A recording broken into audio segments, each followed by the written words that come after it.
नमस्ते बच्चों। आज हम विज्ञान की एक ऐसी जादुई दुनिया में कदम रखने जा रहे हैं जो हमारे चारों ओर है, फिर भी हम अक्सर इसे अनदेखा कर देते हैं। क्या आपने कभी सोचा है कि जल यानी वाटर सिर्फ पीने की चीज नहीं है? ये हमारी पृथ्वी का आधार यानी फाउंडेशन ऑफ अर्थ साइंस है। जल एक शेप शिफ्टर है जो अपनी अवस्थाएं बदलकर जीवन को संभव बनाता है। आज की हमारी ये जर्नी इसी रोमांचक बदलाव के बारे में है। अपनी स्क्रीन पर देखिए, यह है हमारा चैप्टर 8, जल की विविध अवस्थाओं की यात्रा। इस सफर में हमारे साथ दो दोस्त भी हैं, आवी और थिरव। इस टाइटल स्लाइड के बीच में आप एक आइस क्यूब सॉलिड, फिर एक वाटर ड्रॉप लिक्विड और फिर बादलों जैसा वेपर यानी गैस देख रहे हैं। इन तीरों को ध्यान से देखिए, ये एक पूर्ण चक्र यानी साइकिल बना रहे हैं जो दिखाते हैं कि कैसे जल अपनी अवस्थाएं बदलता रहता है। अब जरा इस दृश्य को एनालाइज करते हैं। आवी और थिरव मजे से शिकंजी पी रहे हैं, लेकिन तभी उनके बीच एक बहस छिड़ गई। आवी का विचार है कि बर्फ ठोस है और जल द्रव, इसलिए आइस और वाटर दो अलग अलग पदार्थ या सब्सटेंसेस हैं। वहीं थिरव का तर्क है कि नहीं आवी, बर्फ ही तो पिघलकर जल बनती है, इसलिए दोनों एक ही हैं। तो बच्चों, सो वॉट, कौन सही है? क्या ये सिर्फ एक ही चीज के दो रूप हैं? इस पहेली को सुलझाने के लिए हमें अपने पहले प्रयोग यानी एक्सपेरिमेंट की ओर बढ़ना होगा। विज्ञान में हम केवल बातों पर विश्वास नहीं करते, हम एविडेंस बेस्ड लर्निंग यानी साक्ष्यों पर आधारित शिक्षा पर भरोसा करते हैं। हम केवल अनुमान नहीं लगाते, बल्कि अवलोकन यानी ऑब्जर्वेशन करते हैं। चलिए, एक्टिविटी 8.1 के माध्यम से सत्य की खोज करते हैं। हमने मेज पर बर्फ का एक टुकड़ा रखा है। इस इमेज के दोनों पैनल्स को ध्यान से देखिए। समय 0,00000 पर वो एक ठोस बर्फ का टुकड़ा है जिसका तापमान -5 डिग्री सेल्सियस है। लेकिन ठीक 0015 यानी 15 मिनट बाद क्या हुआ? वो बर्फ धीरे धीरे जल में परिवर्तित हो गई और तापमान बढ़कर 20 डिग्री सेल्सियस हो गया। नीचे लिखे लेबल ठोस के द्रव को देखिए। हमारा कंक्लूजन ये है कि थिरव बिल्कुल सही था। बर्फ और जल वास्तव में एक ही पदार्थ की दो अलग अलग अवस्थाएं हैं, स्टेट्स है। लेकिन रुकिए, अगर जल हमारे सामने है तो ठीक है, पर वो जल कहाँ चला जाता है जो हमें दिखाई नहीं देता? चलिए, इस अदृश्य प्रक्रिया को समझते हैं। बच्चों, विज्ञान में इनविजिबल प्रोसेसेस यानी अदृश्य प्रक्रियाओं का बहुत महत्व है। सिर्फ इसलिए कि हम किसी चीज को होते हुए देख नहीं पा रहे, इसका मतलब ये नहीं कि वो महत्वपूर्ण भौतिक परिवर्तन या फिजिकल चेंज नहीं है। आपने देखा होगा कि वर्षा के बाद गड्ढों का पानी कहाँ गायब हो जाता है, या बर्तन धोने के बाद उनका पानी कहाँ चला जाता है? क्या किसी ने उसे पी लिया या वो लीक हो गया? इस स्टील के पैन को देखिए। 2 घंटे 30 मिनट बाद 28 डिग्री सेल्सियस पर पानी धीरे धीरे गायब होने लगता है। इस रहस्यमयी प्रोसेस का नाम है इवैपोरेशन यानी वाष्पन। जल का जल वाष्प यानी गैस में बदलना ही वाष्पन है। इस इमेज में देखिए, गर्म तवे पर पानी छिड़कने से 100 डिग्री सेल्सियस पर तुरंत भाप बन रही है। पर एक जरूरी बात याद रखिए, ये प्रक्रिया रूम टेम्परेचर पर भी कंटिन्यूअसली होती रहती है। इसे साबित करने के लिए एक्टिविटी 8.2 देखिए। हमने स्टील की थाली में 1 चम्मच पानी रखा, 25 डिग्री सेल्सियस पर। अब नीचे दिए गए प्रोग्रेस बार को देखिए, ये 100% से 0% पर आ गया है। पानी पूरी तरह विलुप्त होकर हवा में मिल गया है। अब सवाल ये है कि क्या ये गायब हुआ जल कभी वापस आ सकता है? अब हम बात करेंगे रिवर्सिबिलिटी यानी उत्क्रमणीयता की।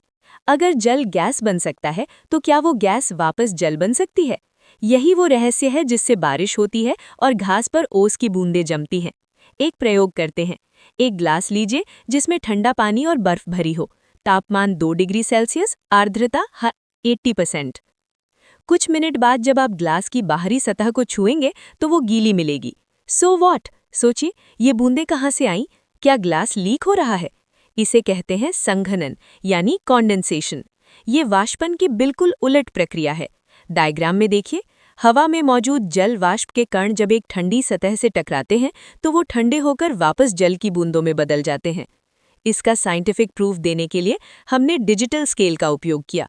शुरुआत में ग्लास का प्रारंभिक वजन 200 ग्राम्स था, लेकिन 15 मिनट बाद अंतिम वजन 205 ग्राम्स हो गया।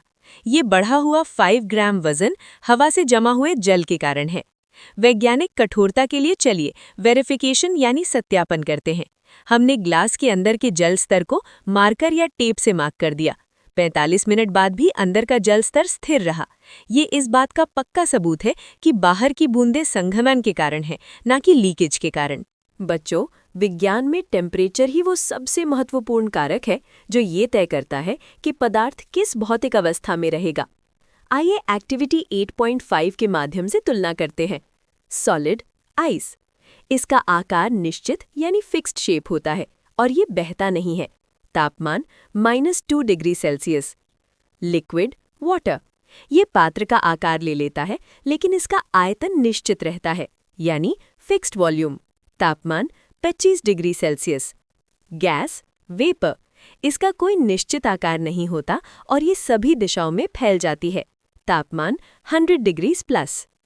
अब इस ट्रायंगुलर डायग्राम को देखिए जो एक्टिविटी 8.6 को दर्शाता है। यहाँ समय 00:45:00 दिया गया है। जब हम ठोस यानी बर्फ में ऊष्मा या हीट जोड़ते हैं तो वो पिघलकर द्रव बनती है, और जब द्रव से ऊष्मा कम करते हैं तो वो वापस ठोस बन जाता है, जिसे हिमीकरण या फ्रीजिंग कहते हैं। यही प्रक्रिया मोम, नारियल तेल और घी के साथ भी देखी जा सकती है। विज्ञान का एक बड़ा उद्देश्य है ऑप्टिमाइजेशन, यानी किसी भी कार्य को सबसे कुशल और बेहतर तरीके से करना। हम अपने दैनिक कार्यों जैसे कपड़े सुखाने की प्रक्रिया को कैसे तेज कर सकते हैं? यहाँ हम सतह का क्षेत्रफल यानी सरफेस एरिया का प्रभाव देखेंगे। बोतल के ढक्कन कम क्षेत्र में पानी धीरे सूखता है। यहाँ टर्टल स्लो का आइकन देखिए, लेकिन एक बड़ी प्लेट में पानी रैबिट फास्ट की तरह तेजी से वाष्पित होता है। कारण, सतह जितनी बड़ी होगी हवा का संपर्क उतना अधिक होगा और वाष्पन उतना ही तेज होगा। इसी प्रकार धूप और तेज हवा भी वाष्पन को तेज करते हैं। इमेज में देखिए, धूप में रखे कपड़े छांव की तुलना में कहीं जल्दी सूख रहे हैं, यानी गर्मी और वायु की गति वाष्पन की प्रक्रिया को ऑप्टिमाइज कर देती है। विज्ञान हमारी सेंसेस और आधुनिक टेक्निक से गहराई से जुड़ा हुआ है। क्या आपने कभी सोचा है कि अणुओं की गति हमें गंध का अनुभव कैसे कराती है? ये प्रसारण डिफ्यूजन के कारण होता है। गैस के कण हवा में बहुत तेजी से और अव्यवस्थित ढंग से फैलते हैं। कढ़ी के बर्तन से निकलने वाले वाष्प के कण हवा के साथ मिलकर तेजी से आपकी नाक तक पहुंचते हैं। So what? यही वो गुण है जो गैस को ठोस और द्रव से अलग और गतिशील बनाता है। अब बात करते हैं टेक्नोलॉजी इंटीग्रेशन की।